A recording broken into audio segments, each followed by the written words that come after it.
Hello, hello. It is good to be here today. I am Rochelle, and I'm going to be doing these Monday leadership talks, which I'm really excited about doing because I believe that it's really important that whether you feel like you're a strong leader right now or not, we should always be learning and growing. And so that's what this is going to be about. That is my plan. And my goal is to encourage you, those of you who feel like you are really naturally a leader, and those of you who feel like you aren't naturally a leader. I think it's good for no matter where you are in life. These talks are going to help people, anybody who is starting their own business or who already currently runs their own business. If you run a ministry or if you're thinking of starting a ministry in your church or outside of your church, if you are a leader in your home, in your school, whatever it is, this is going to be beneficial for everybody. We're going to go through some basic things that can really be applied to any area of your life, no matter what your leadership role is right now. This is going to be beneficial for you. So I offer a free guide that is using your gifts to grow your business. If you're looking for more specific help with business stuff, you can find that on my Instagram. It's totally free. I also offer something where you can book me and we can do a more in-depth kind of work together to figure out what your gifts are, how you can use them, how you can use social media, how you can use different areas of your life to help your business specifically. You can find all of that on my Instagram as well. But today, the main thing that we're going to be talking about for the next 30 minutes or so is how to be confident as a leader. Now, we're going to go into a little bit more detail through the next few weeks because there's 4 weeks of these. So there's 4 weeks in December, 4 Mondays in December. And so we're going to be going through things a little bit into more detail, but today is going to be an overview. The next week is going to be looking for unexpected opportunities, finding your niche, kind of like what suits you, how you can like take your gifts and your natural like talents and abilities in whatever specific area you're in. So we're going to get a little bit deeper into that. The next week, we're going to talk about having a game plan, what to do when your game plan fails, how to handle failure.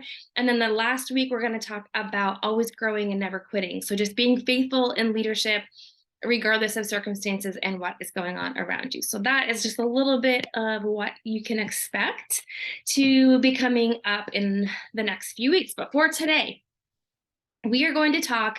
There's just going to be a few points, 3 points. I like to make things simple. I don't want to lose you. I want you to stick with me here. It's going to be 3 points about being confident in who you are. That's the first thing we're going to talk about. And then I'm going to give you some action steps at the end that you're going to be able to take and actually put into practice during the week. I believe that like your time is super valuable, and I can be frustrated when I go to a Zoom call or a meeting like this or something, and I feel like the person's saying some great things, but then like it's over, and I'm like, well, now what? Like I kind of got fired up on the call, but now I don't know what to do tomorrow. So I want to give you action steps so that you'll know what to do tomorrow, which is going to be beneficial in, like I said, whatever area you're dealing with. Okay, we're jumping right in. Okay, so the first thing is, number 1, you need to know who God says you are. Now, these are going to seem sort of basic, but sometimes it's really important to get back to the foundation and get back to the basics and really like see if we're missing something and make sure that we're where we need to be. Number 1 is knowing who God says you are. Galatians 4:7 says you are no longer a slave, but God's child. And since you are his child, God has made you also an heir. We are an heir. We are child of God. That is incredible. In Romans 8, it says, in all these things, we are more than conquerors through him who loved us. Love that. You know why? Because I looked up what that more than conquerors really means, and it means to gain surpassing victory. So if you have ever been a sports fan or a part of sports at all, you know, it's a really big deal when your team wins, but when your team like blows somebody out, it's like, yep, that's good. Like that just hits different. And so that's what this is talking about. We are not just like conquerors, like, okay, I guess I won. We're like, man, we killed it. And so that's what this is talking about. That's who you are in Christ. And that's what the foundation has to be. And this matters specifically as a leader, because the more that you put yourself out there as a leader, the more you are going to hear negativity towards you. You're just going to, especially in the day and age of like social media where you're able to put things out there and anybody and their mom can like comment or message you or whatever. You have to be so confident in who God says you are, that doesn't matter. And so we can talk about that a little bit more. I think in week 3, we're going to talk about that more, but this is super key to know who God says that you are. Number 2, Be content with who God says you are. This can be so hard. Again, not to always be like because of social media, but it's so hard when like all you do is see people and all their expertise. Like we already know that, you know, social media is not even real anyways in the sense of like people are posting the good things. They're not posting the hard, bad, ugly stuff that they're dealing with or that they're doing. So we see all these great, amazing things and all these successes of people. And it can be so hard to be discontent with where we are, with where we live, with what our house looks like, with what our relationships are, with what our body looks like, with like anything. It's so easy to get discontent, but we have to understand that God has us where He has us, surrounded by who He has us surrounded by for a purpose. And if we can get a hold of that and be content in that, being content like that makes us confident because we already know who God says we are. Now we know that in Psalms it says that the boundary lines have fallen for us in pleasant places. And I love that because yes, we have boundaries, but God put us here in a pleasant place for our good and to bring glory to Him. And so that having that contentment can really benefit us because being discontent about something really holds you up as a leader. You're not able to lead the same way when you're wishing you were somewhere else, someone else, or just had different circumstances around you. So that's the second thing. The third thing, said we're going to fly. The third thing, don't act like more than who God says you are. There is very little that irritates me more than an arrogant leader. Arrogance is just, I mean, I don't think that anybody really likes seeing a person who's arrogant, but basically being a good leader means that you're going to have the right balance of confidence and humility. So yes, confidence in who God says that I am and confidence that I am where God has me exactly. But at the same time, being humble enough to say, God could change things at any time. It's not about me. It's not about what I've accomplished and how great I am and how great I lead. It's not about that.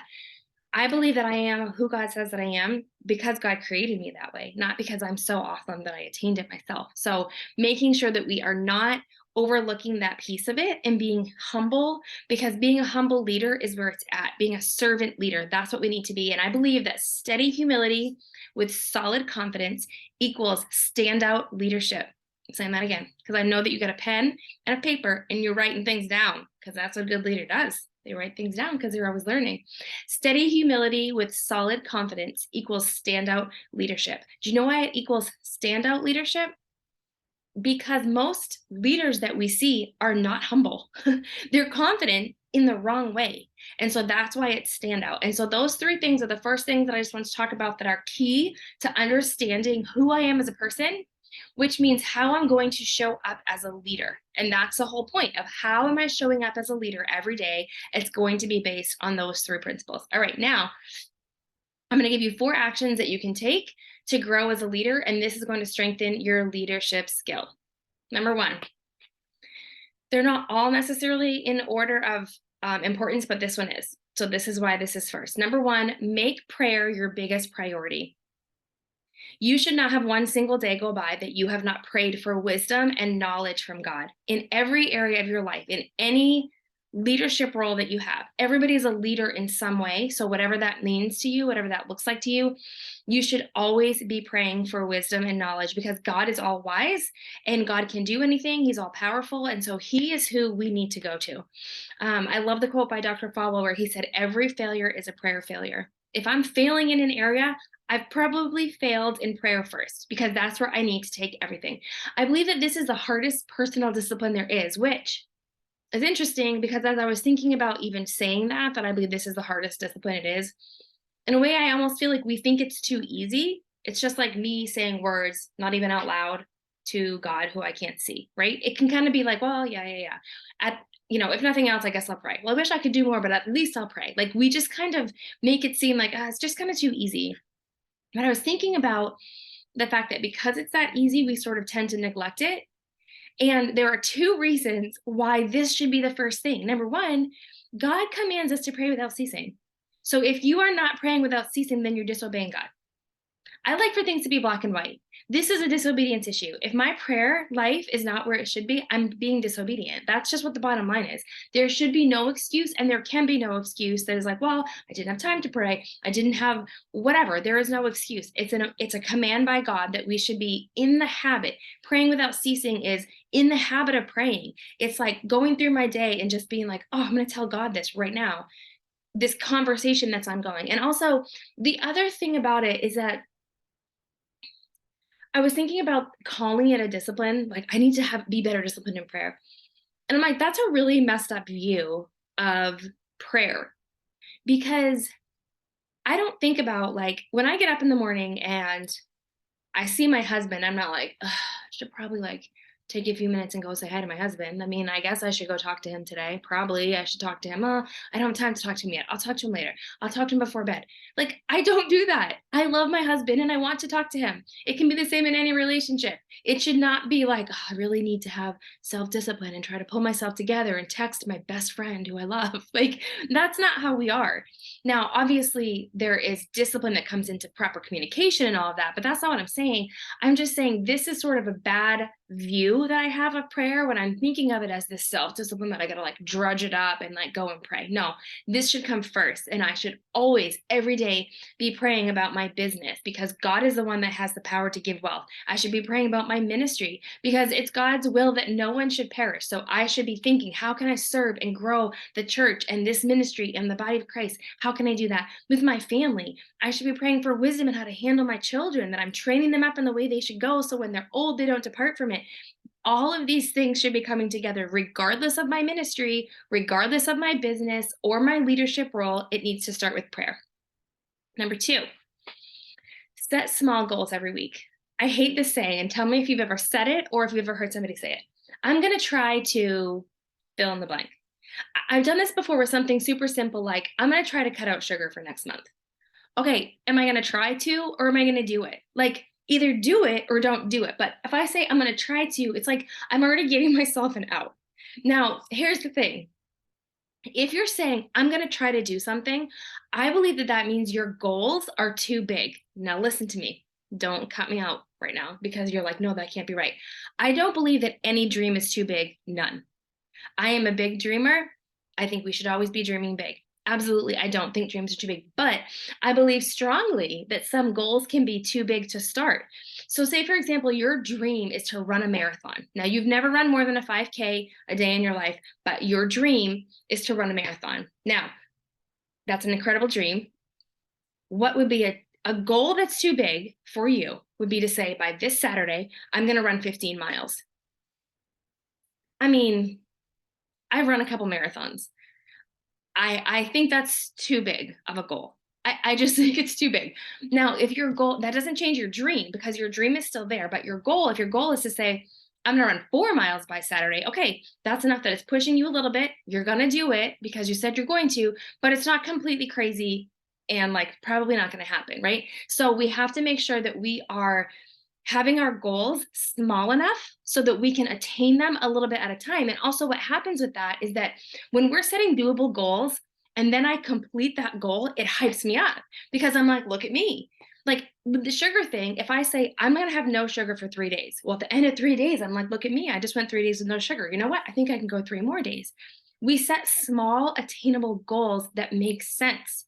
We're still looking to get to this big dream that we have, but we are learning how to set these small goals so that we can get excited to keep going. So we have these short-term goals that I'm able to attain, and it can work in anything.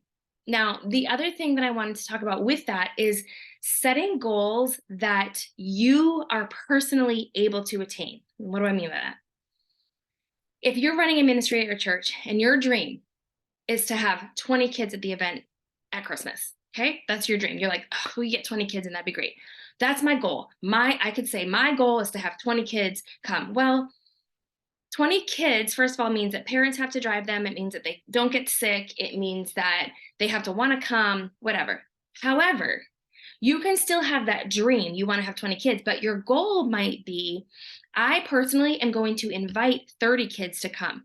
My goal, because then at the end of that, regardless of how many kids come, I can say, did I accomplish my goal? I said my goal was going to be to invite 30 kids. Look at me. I invited 30 kids. Now 10 came, but I still did not fail in that because I accomplished the goal that I already said I was going to accomplish. So you have to do something that is attainable by you. You don't just pick a dream that's like, I dream that this is going to happen. You set goals for yourself that are able to be attained by you personally. Now we see this in business. Okay, if you want to have people join your team in your business, I don't think it's a good idea to say that your goal by the end of the year is to have 10 new people sign up. Now, that can be a dream and you can want that. But your goal could be, I personally am going to reach out to 20, 30 people, or I'm going to post 3 days a week about my goals that you can write down and say, did I do it today? Yes, I did. Did I not do it? Well, I dropped the ball here. I need to fix that. But these are areas, the same thing in parenting, in being in a family. You can't have a dream that says, my dream is that my kids aren't going to argue at all for the rest of the year. Okay, that's a great dream. But your goal should be, the next time my kids start to argue, I'm going to have a plan in place that says we're going to do A, B, and C so that the next time they argue less. That is setting goals that you can attain, that you can see results from yourself, because you also need to see that there are certain things that does not mean that you failed. And a good leader is going to know the difference between something not working out and a personal failure. So something not working out, like, 20 kids didn't come to my event. That didn't work out. And that's not a personal failure if I invited 30 people because I already said this is going to be hard, but I'm going to invite 30 kids. So I did what I said I was going to do. So understanding the difference, because then if you say, oh, I only invited 5 kids to come, so no wonder no kids came. Well, that's a personal failure. You can learn from it, grow from it, and move on to the next step. Okay, number 3, be faithful to the people who are currently following you. This is so enormous because I think it is so easy in our minds to be like, when I have this many people under me, or when I have a ministry that's this big, or when I have this or that, this much money, if I have a building, if I have a team of, 50 people under me or whatever, then I'm going to start doing team meetings every week. Then I'm going to start texting consistently. Then I'm going to put on events. And then, no, here's the thing. You start being a good leader now so that as people get added to your ministry, to your team, to whatever it is that you're doing, now you already know how to do all that. Like, just think about what this looks like, because you can get lazy and unprofessional when you're like, oh, it's only 1 or 2 people, right? Like, okay, here's the thing though. If you have 2 people, I'm just going to say, because I'm kind of, going across the board, because I know different people in different stages of life are watching this. So not everybody's running a business, not everybody is running a ministry or whatever. But I'm just trying to give an example to kind of make it make sense. In a business, if you have 2 people that have signed up under you and you have 2 people on your team, and you decide, I'm going to text these people every single Monday, both of these people, I'm going to text them every Monday. I'm going to tell them I'm praying for them. I'm going to ask if there's anything I can do to help them, business related or not business related. I'm going to be a good leader to these people, 2 people. Okay. Now you've learned consistency and discipline, and you've done that for 3 months. Well, now 20 people have joined your team after 3 months. Well, guess what? It's actually not that hard to continue to text people every Monday because you've already made that a discipline. You've already made that a commitment. And so now, yeah, you're adding in 20 more people, but you've already been doing it with 2. So it's actually not that hard. Now think about if you're like, well, there's only 2 people, it doesn't really matter. So you're just kind of like going along, and then you happen to get 20 people that are on your team. And now you're like, oh my goodness, how do I even start this? What do I do? Like, how do I be a good leader? No, you're being a good leader. A good leader is a strong leader when they are leading 2 people or they are leading 200 people. Just in case you didn't hear that. A good leader is a strong leader when they are leading 2 people or 200 people. The number of people should make no difference on your leadership skills, on your leadership quality, on the way that you're treating people. You lead the people who are in front of you right now. And also, you could be leading people, you don't even know you're leading them. People could be following you. And this has happened to me many times where I'm like posting stuff or speaking at something or whatever. And then I find out like a year down the road, oh, I watched this that you did, or I saw that you were posting this and it really helped me do this and this. I had no idea. But it's showing up, being faithful, being committed, being serious, being loving and kind and humble, and all of that stuff, regardless of the amount of people under you. That is being a good leader. All right. To go along with this, I love the verse, and I think it's in Psalms. It says, my eyes will be on the faithful in the land. And I love that because I feel personally like it is very hard to find anybody that I can look up to as a godly role model for me and an example of like what I want to be. It's very hard. So when you find people, find them and follow them and watch them, let them help you grow. Be looking at other leaders to see what you admire about what they're doing, and even to see, like, oh man, I don't like how that's being run or that's being done, not in a negative or critical way, but enough that's to say, like, okay, I want to make sure that when I lead, I don't want to do it like that because that made me feel bad or whatever. So be looking at the other leaders around you to so that it can help you to be the kind of leader that God wants you to be. Okay, last one. We almost done. Okay, the last one, it's kind of basic, but find an accountability partner. Now, that's kind of like an overused term, and like accountability partner kind of implies that you have to find one person and you're gonna like hang out with them, just this one person all the time. I mean, that can be awesome if you can do that. And I'm not like, I think that that would be great and it's super valuable. But my basic point is two are better than one, 20 are better than two. You should be talking about your goals and your dreams consistently, constantly. Never tire of it. You should never get to the point where you're like, oh, I guess I'll just stop talking about this dream I had because I just don't really see it happening. Or I guess I'll stop talking about these big goals because nobody really seems to have the same desire that I do. If you do not have people around you who are excited with you when you're talking about your dreams, who are not telling you about their dreams and their goals, then listen right now. You got to find some new friends, man. I'm serious. Like, find new friends. You need to be surrounding yourself with people who are constantly pushing you to grow and who are willing to say, hey, I saw you do that. I wouldn't probably do that again.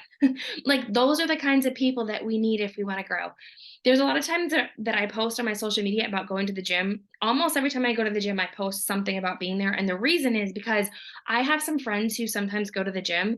And there's this one girl, whenever I see her go to the gym, I'm like, oh, dang it, she went today. I gotta go. Like, we push each other. And sometimes we push each other personally, like, I'm going to give you a call and be like, hey, you should be doing this or you should be doing that. And sometimes we have the ability now to just post about it, to just like encourage people without having to be a one on one. We can just put it out there. But look at what your friends are posting, look at what your friends are talking about, what they're saying, what they're spending their time doing. If it is negative, critical, like, what's the word? Just kind of like stagnant, not really going anywhere. If those are the kind of people that you're hanging around with and that you're following, just like take a break from them. Find people and surround yourself with people who are going to build you up, but not just build you up, who are going to help you and inspire you in your dreams and your goals.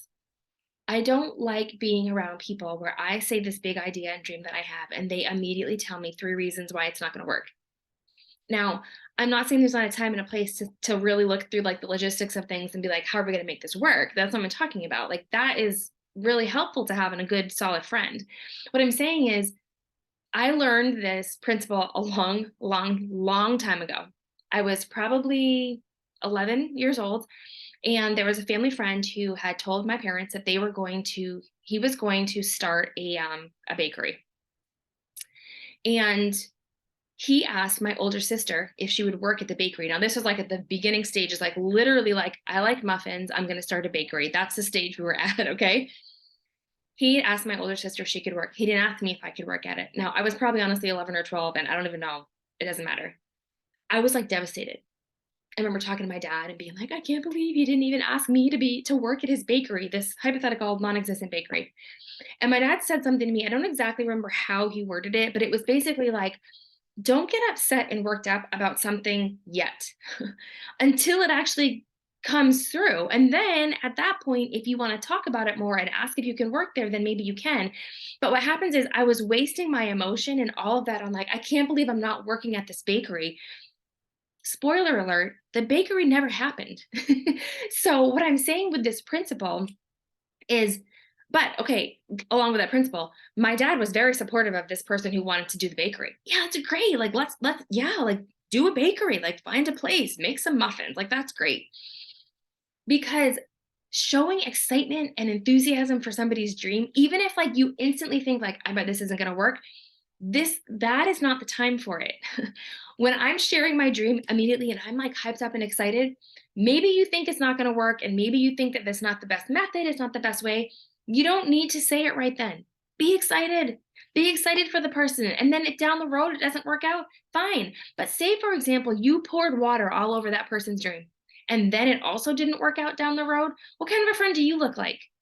But if you were like hyping them up and then it didn't work out down the road, guess what? They're still coming back to you for their next dream and their next exciting like opportunity because they know that you are a cheerleader for them. That's what being a good leader is. Being a good solid leader that's saying, not only am I constantly dreaming big and like setting goals and all of this, but also I want to inspire you to have big goals and dreams. What do you think you can do next? What are you going to do? So, this week I gave you 4 action plans. Do you remember what they are? Number 1, make prayer your biggest priority. Do something to make sure it sticks. Find a place, put it on your calendar, set an alarm on your phone, whatever it is. Make sure that you're making that a priority. That will make a big difference. Number 2, set small goals every week. So this week, there should be a goal list that you have. That's like by the end of this week, you can do it however you want. It can be, it can be for next month or whatever, but make short-term goals, small goals that you can attain that are dependent on you to make sure that they get done. Number 3, be faithful to the people you are currently leading. If you're leading one person right now, man, be a faithful leader to that one person. Pour yourself into them. Do everything you can to help them grow and help them succeed. And then finally, find people who are going to keep you accountable. Find other dream chasers, other goal chasers, and let those be the people who are pouring into your life as you pour into their lives as well. So I hope that this has been helpful to you. Like I said, we're going to jump into it even deeper the next few weeks, but let's stay connected. If there's anything that I said that you want to talk a little bit more about, you can always message me. I'm here to talk anytime and help you grow. So have a great week.